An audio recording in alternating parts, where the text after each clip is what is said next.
Assalamualaikum warahmatullahi wabarakatuh.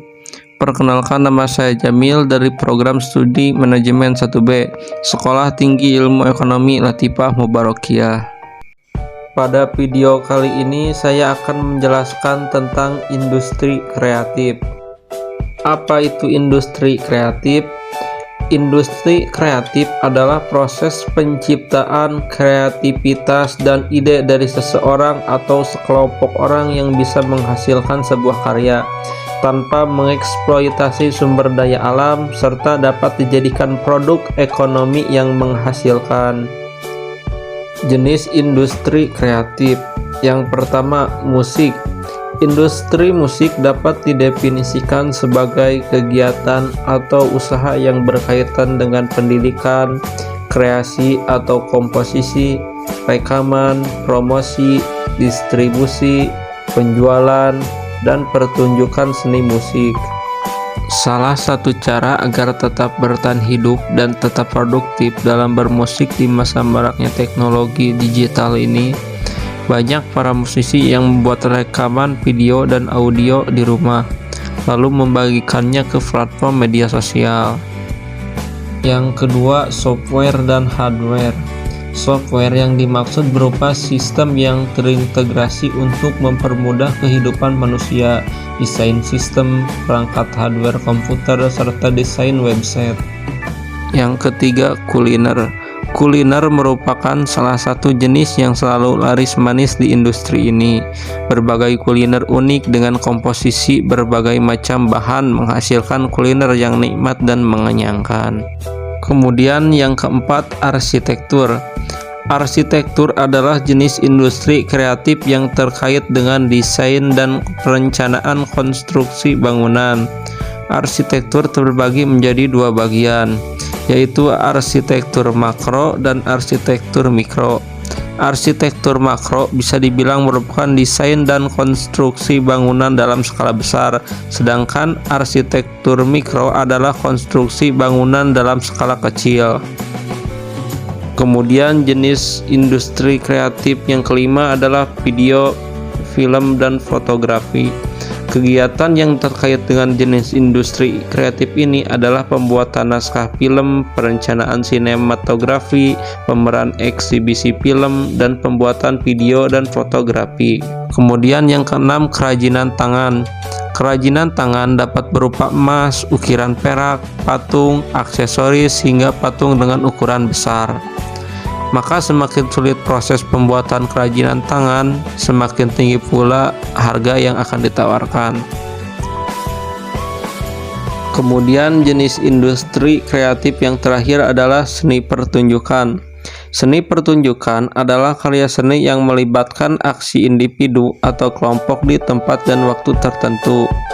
Pertunjukan yang dipentaskan dalam seni pertunjukan adalah seni tari tradisional, wayang, drama, teater, dan tari modern.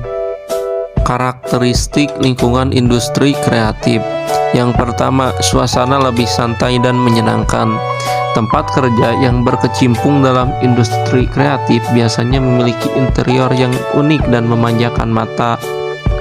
Tak jarang beberapa fasilitas perusahaan menyediakan fasilitas yang unik, seperti meja biliar, catur, dan bilik tidur untuk karyawan tersebut apabila kerja hingga larut malam.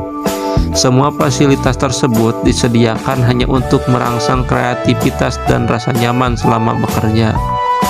Yang kedua, boleh mengenakan pakaian kasual. Perusahaan yang bergerak dalam bidang industri kreatif biasanya memperbolehkan karyawannya mengenakan pakaian kasual selama pakaian tersebut tergolong sopan dan rapi. Berbeda dengan bisnis lainnya seperti bank harus mengenakan pakaian rapi. Yang ketiga, bebas eksplorasi ide dan gagasan. Dalam industri ini, ide dan gagasan adalah salah satu modal utama yang harus dieksplorasi seluas-luasnya. Ide dan gagasan harus dikumpulkan dan diolah sesuai dengan deadline yang telah dilakukan dalam suatu proyek. Kemudian yang keempat, trendy dan selalu up to date. Tantangan pengembangan sektor industri kreatif. Yang pertama, masuknya pesaing luar negeri.